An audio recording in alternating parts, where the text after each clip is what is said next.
কাতারের লুজাইল স্টেডিয়াম থেকে এই মুহূর্তে আমাদের সাথে যোগ দিচ্ছেন রেজানুজ্জামান। রেজানুজ্জামান, ইতোমধ্যেই আর্জেন্টিনা 2 গোল দিয়ে দিয়েছে, কি দেখতে পাচ্ছেন চারপাশে, আপনি জানাবেন কি?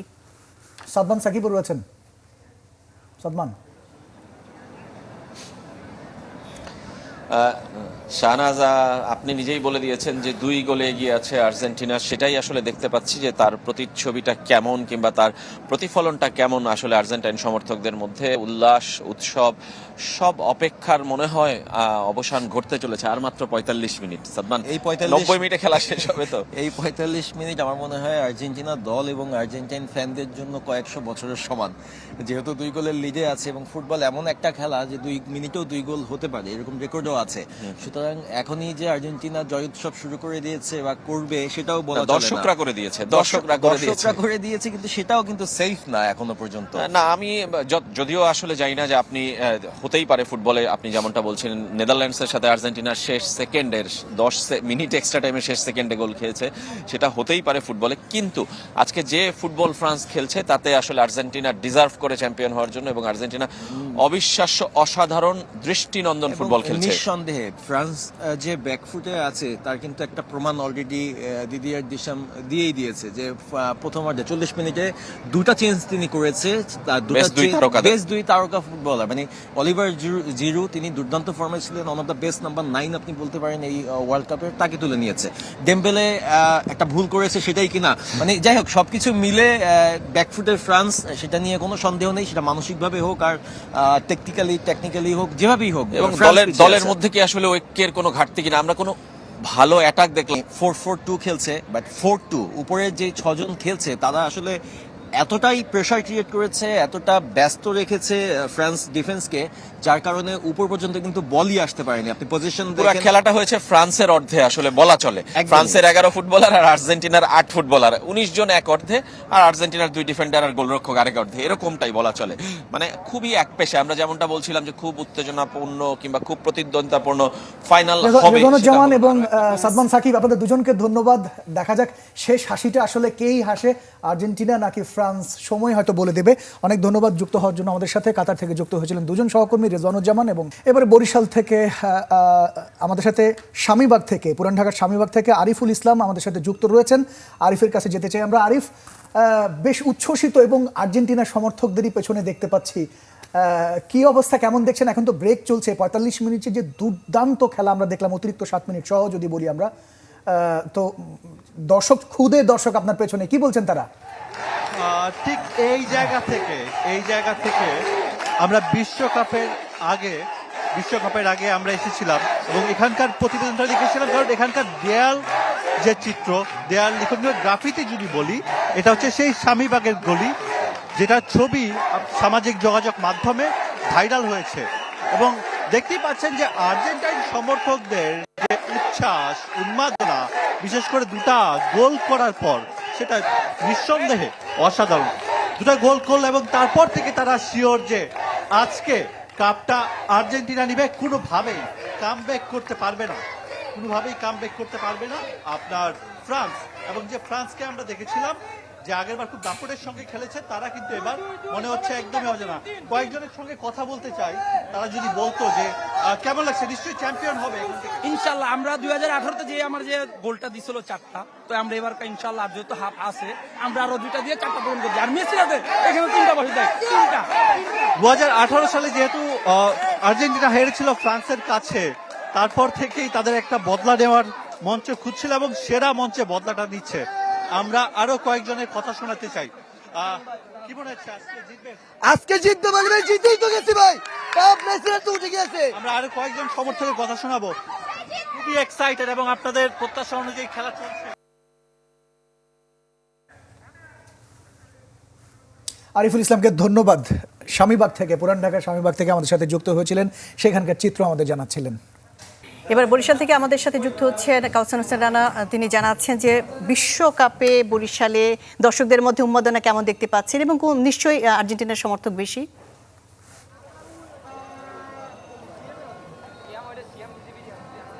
হ্যাঁ, বরিশালে এখন যে অবস্থা, আসলে আমি রয়েছি যে বঙ্গবন্ধু উদ্যানে, সেখানে আর্জেন্টিনার সমর্থকরাই সব থেকে বেশি। এবং এর আগে যখন খেলা শুরু হয়েছে তখন থেকেই কিন্তু তারা এই বঙ্গবন্ধু উদ্যানে আসতে শুরু করে, ভিড় করতে শুরু করে এবং খেলা শুরুর পরে যখন গোল দেওয়া শুরু হলো তারপরে কিন্তু যারা দর্শক রয়েছেন তারা কিন্তু উন্মাদনায় মেতে ওঠেন। এখানে আপনারা দেখতে পাচ্ছিলেন যে উৎসাহী দর্শক তারা কিভাবে এখানে উদযাপন করছে তাদের এই আনন্দঘন মুহূর্তটি। এবং এখনো যখন দ্বিতীয়ার্ধের খেলা শুরু হয়েছে তখন কিন্তু তারা আবার সবাই জড়ো হয়েছেন এই মাঠে। একটি কথা জানিয়ে রাখি যে এই মাঠটি কিন্তু বরিশালের অন্যতম একটি বৃহৎ মাঠ এবং সেখানে স্থাপন করা হয়েছে অন্যতম বরিশাল নগরীতে যে কয়টি বড় পর্দায় খেলা দেখানো হচ্ছে তার ভিতরে সব থেকে বড় পর্দা। এবং এই মাঠটি এখন বলা যায় অনেকটাই ভরপুর হয়ে গেছে। মাঠের অধিকাংশ স্থানে কিন্তু খেলার যারা দর্শক রয়েছেন তারা কিন্তু ভিড় করছেন এবং খেলার যখন গোলগুলো হচ্ছে তখন তারা উৎসাহ করছেন, উল্লাস করছেন এবং সাথে আতশবাজি ফুটানো হচ্ছে। এবং যারা এখানে সমর্থক রয়েছেন তারা আশা করে রয়েছেন যে খেলা শেষ হতে হতে তাদের সমর্থিত দল বা প্রিয় দল আরও বেশ কিছু গোল দেবে সেই আশায় রয়েছে। তো এই ছিল বরিশালের পরিস্থিতি। বরিশালের কাউসার হোসেন রানাকে ধন্যবাদ। আমরা আবরার শাইরির কাছে যেতে চাই, তিনি রাজশাহী থেকে আমাদের সাথে যুক্ত রয়েছেন। আবরার শাইর, আশা করি শুনতে পাচ্ছেন।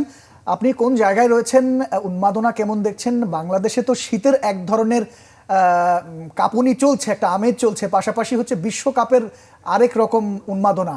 কি অবস্থা যদি জানান।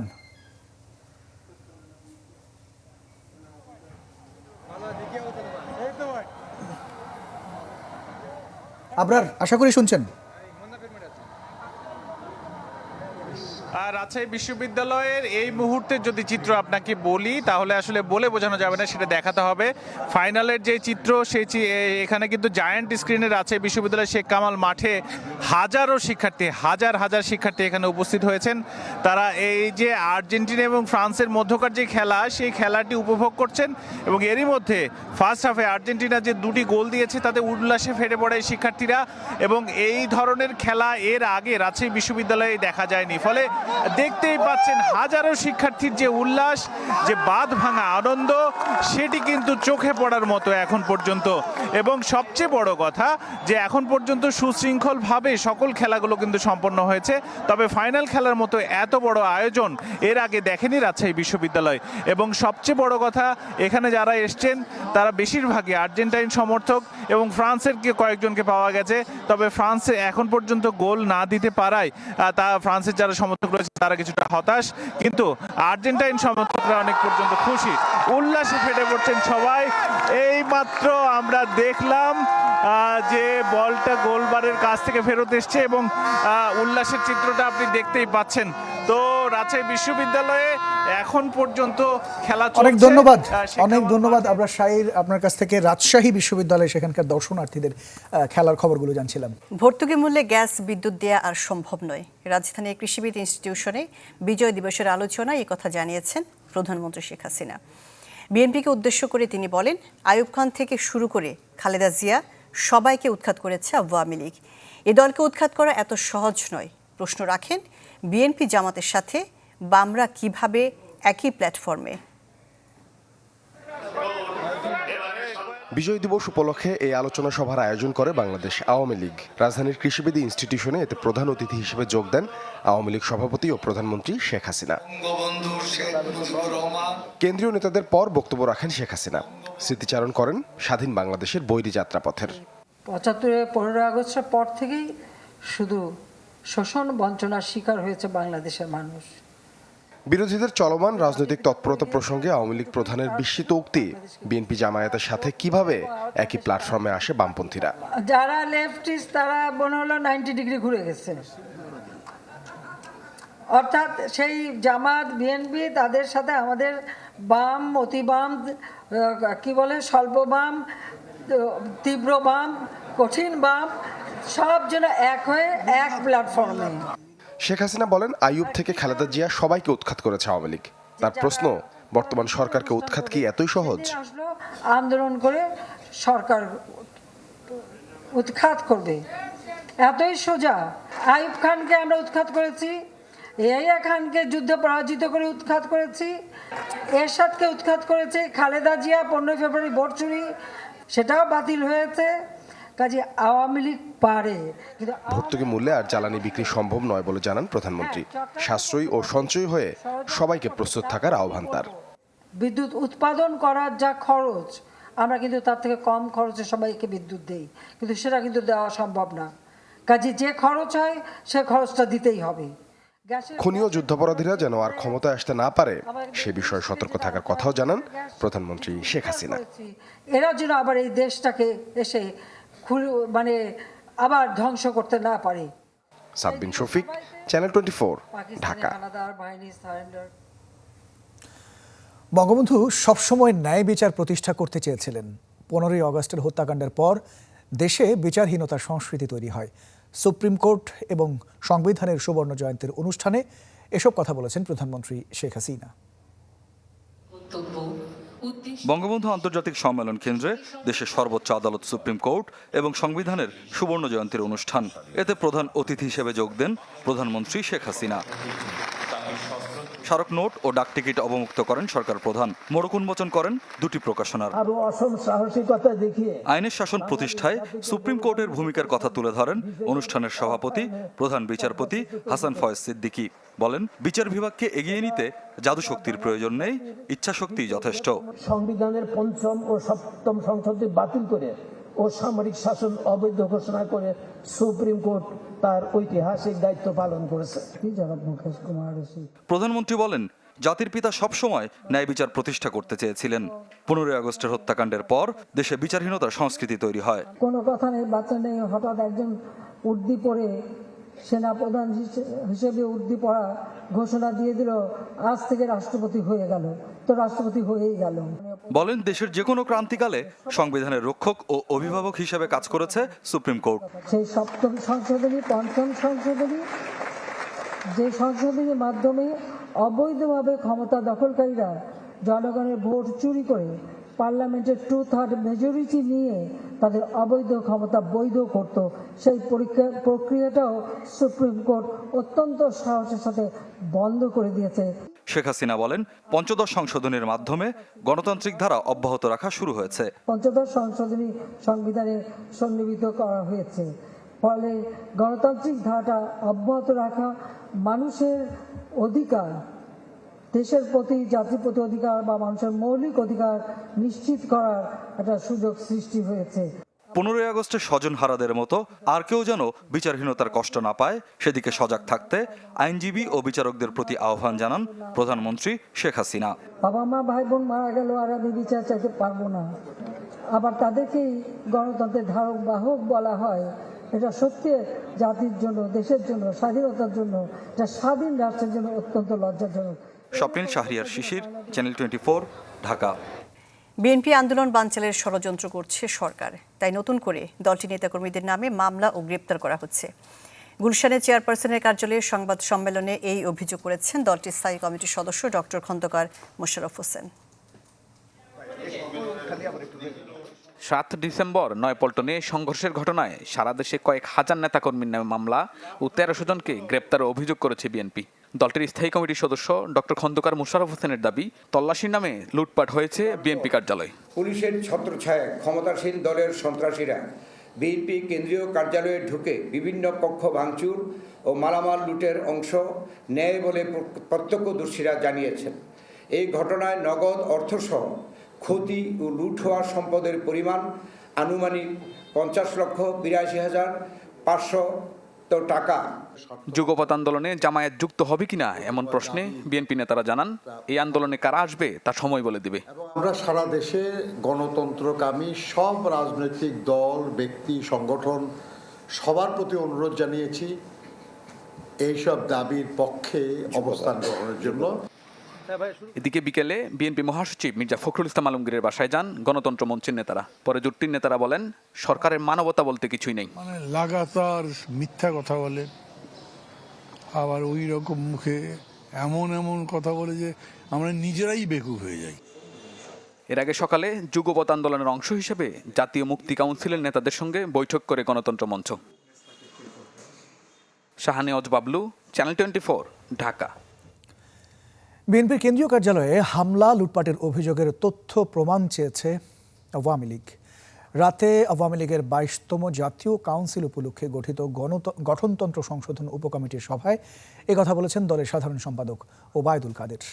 তথ্য প্রমাণ দিতে ব্যর্থ হলে মামলার হুঁশিয়ারি দিয়েছেন তিনি। ওবায়দুল কাদের আরও বলেছেন, এমন অভিযোগ সঠিক নয়, বিএনপি প্রলাপ বকছে। দলের সাধারণ সম্পাদক বলেছেন, 10 ডিসেম্বরে বিএনপির কর্মসূচির ফলাফল অশ্বডিম্ব। অভিযোগ করেছেন, বেপরোয়া হয়ে বিএনপি আবোল তাবোল বকছে। ওবায়দুল কাদের দাবি করেছেন, আওয়ামী লীগ ষড়যন্ত্র করে না, বরং ষড়যন্ত্রের শিকার হয়। অ্যাপ্রোপ্রিয়েট এভিডেন্স নিয়ে আসুন, যদি না করতে পারে তাহলে কিন্তু আমরা মামলা। এ ধরনের বাজে অভিযোগ কি করে তারা আনে? এখন তাদের আসলে তারা এখন প্রলাপ বকছে। তাদের 10 ডিসেম্বর সবাই জানে সেদিন কি হয়েছে, অশ্বডিম্ব রেজাল্ট, অশ্বডিম্ব। বিএনপি এমপিদের ছেড়ে দেওয়া 5টি আসনে উপনির্বাচন হবে আগামী 1 ফেব্রুয়ারি। দুপুরে কমিশন সভা শেষে এই তথ্য জানিয়েছেন ইসি সচিব মোহাম্মদ জাহাঙ্গীর আলম। তফসিল অনুযায়ী মনোনয়নপত্র দাখিল 5 জানুয়ারি, বাছাই 8 জানুয়ারি এবং মনোনয়নপত্র প্রত্যাহার 15 জানুয়ারি। ইসি সচিব জানিয়েছেন, 5টি আসনেই ভোট হবে ইভিএমে। তবে সিসি ক্যামেরার সিদ্ধান্ত হয়নি এখনও। যেসব আসনে উপনির্বাচন হবে সেগুলো হচ্ছে ঠাকুরগাঁও 3, বগুড়া 4 ও 6, ব্রাহ্মণবাড়িয়া 2 ও চাঁপাইনবাবগঞ্জ 2। চলমান আন্দোলনের অংশ হিসেবে গত 11 ডিসেম্বর জাতীয় সংসদের স্পিকারের কাছে পদত্যাগপত্র জমা দেন বিএনপির সংসদ সদস্যরা। পরে আসন শূন্য ঘোষণা করে প্রজ্ঞাপন জারি করে সংসদ সচিবালয়। ধানের শীষ প্রতীক নিয়ে বিএনপির আদলে গড়ে তোলা নাজমুল হুদা তৃণমূল বিএনপিকে নিবন্ধন দেওয়ার নির্দেশ দিয়েছেন আপিল বিভাগ। প্রধান বিচারপতির নেতৃত্বাধীন আপিল বিভাগ ইসিকে এই নির্দেশ দিয়েছেন। এ সময় আপিল বিভাগ অসন্তোষ প্রকাশ করে বলেছেন, কোনো রাজনৈতিক দলই 33% নারী কোটার শর্ত পূরণ করেনি, যা হতাশার। বাংলাদেশের রাজনীতিতে আলোচিত সমালোচিত এক নাম ব্যারিস্টার নাজমুল হুদা। বিএনপি থেকে বের হয়ে নানা নামে রাজনৈতিক দল গঠনের চেষ্টা চালিয়েছেন দীর্ঘ সময়। সবশেষ 2015 সালে গঠন করেন তৃণমূল বিএনপি। কিন্তু 2018 সালের নির্বাচনের আগে নিবন্ধন পায়নি দলটি। তৃণমূল বিএনপি নিবন্ধন পেতে হাইকোর্টে দ্বারস্থ হন নাজমুল হুদা। জয় পান নিজের পক্ষে। আর সবশেষ রোববার প্রধান বিচারপতির নেতৃত্বাধীন আপিল বিভাগ নাজমুল হুদার দলকে নিবন্ধন দেওয়ার নির্দেশ দেন। আদালত হাইকোর্ট ডিভিশনের আদেশটাকে বহাল রেখেছেন এবং নির্বাচন কমিশনের যে সিপি, সেই সিপিটাকে ডিসমিস করে দিয়েছেন, যার ফলে হাইকোর্ট ডিভিশনের যে নির্দেশনা রেজিস্ট্রেশন দেওয়ার জন্য তৃণমূল বিএনপিকে সেই আদেশটা বহাল থাকলো। শুনানিতে 33% নারী কোটা রাখার শর্ত রাজনৈতিক দলগুলো না মানায় হতাশা প্রকাশ করেন আপিল বিভাগ। এটা মানা উচিত এবং এইটি মন্তব্য করেছেন যে নারী কোটা অবশ্যই রাজনৈতিক দলের মানতে হবে। এ সময়ে নতুন দলের নিবন্ধন দিতে সমস্যা কোথায় নির্বাচন কমিশনের কাছে জানতে চায় আদালত। মাসুদুর রহমান, চ্যানেল 24, ঢাকা। পৌষের হাত ধরে প্রকৃতিতে শীতের সরব উপস্থিতি, ঠান্ডার তীব্রতার সাথে ঘন কুয়াশায় ঢেকে যাচ্ছে চারপাশ। ভোর থেকে সূর্যের দেখা পেতে অপেক্ষা করতে হচ্ছে অনেকটা সময়। শহর থেকে গ্রাম সবখানে তীব্রতা বাড়ছে, পাল্লা দিয়ে বাড়ছে ঠান্ডাজনিত রোগ। গ্রামীণ জনপদে খড়কুটো জ্বালিয়ে শীত নিবারণের চেষ্টা করছে মানুষ। ঘন কুয়াশায় দিনের বেলাতেও সড়কে যান চলাচলে জ্বালিয়ে রাখতে হচ্ছে হেডলাইট। কুয়াশার তীব্রতায় রাজবাড়ী এবং শরীয়তপুরে কয়েক ঘন্টা বন্ধ থাকছে ফেরি চলাচল।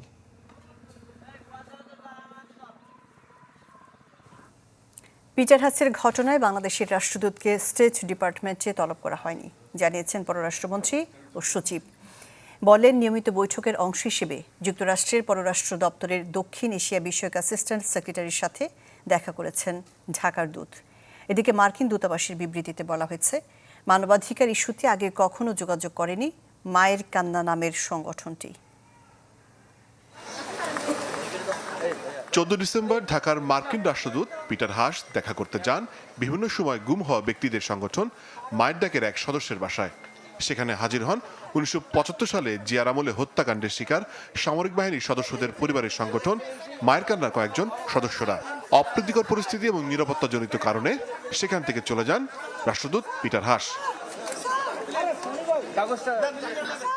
ওই দিনই ইস্যুটি নিয়ে দেখা করে পররাষ্ট্রমন্ত্রীকে জানান পিটার। জবাবও দেন পররাষ্ট্রমন্ত্রী। ওনার সিকিউরিটির লোকেরা ওনাকে বলেছে যে আপনি তাড়াতাড়ি এখান থেকে চলে যান, কারণ ওরা আপনার গাড়ি ব্লক করে দেবে।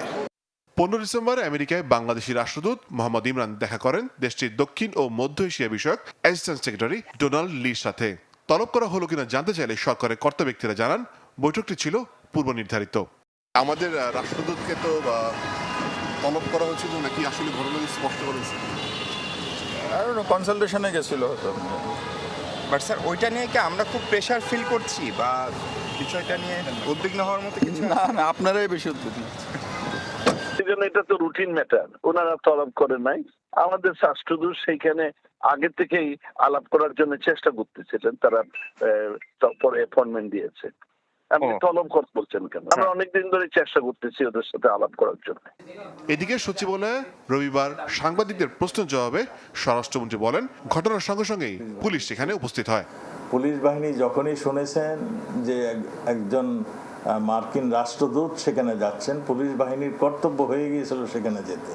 এবং আপনারা হয়তো ওই ভিডিওগুলো যদি দেখে থাকেন, সেখানে দেখবেন আমাদের ওসি আমাদের পোশাক পরার আগেই তিনি দৌড় দিয়ে সেখানে সিভিল ড্রেসে চলে গিয়েছিলেন।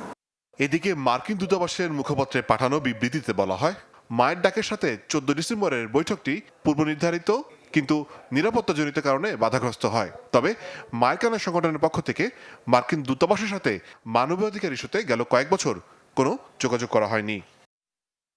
মোর্শেদ হাসিব, চ্যানেল 24, ঢাকা। এই ছিল চ্যানেল 24 এর রাত 10টার খবরে। বিশ্বের যে কোনো প্রান্ত থেকে সবশেষ খবর জানতে ভিজিট করুন আমাদের Facebook page, YouTube channel, website. শীতের এই সময়টায় রোগ জীবাণু ধুলোবালির সংখ্যা বেড়ে যায়, তাই জীবাণু এবং দূষণ থেকে বাঁচতে মাস্ক পরুন। সাথে থাকার জন্য ধন্যবাদ। অনেক ধন্যবাদ।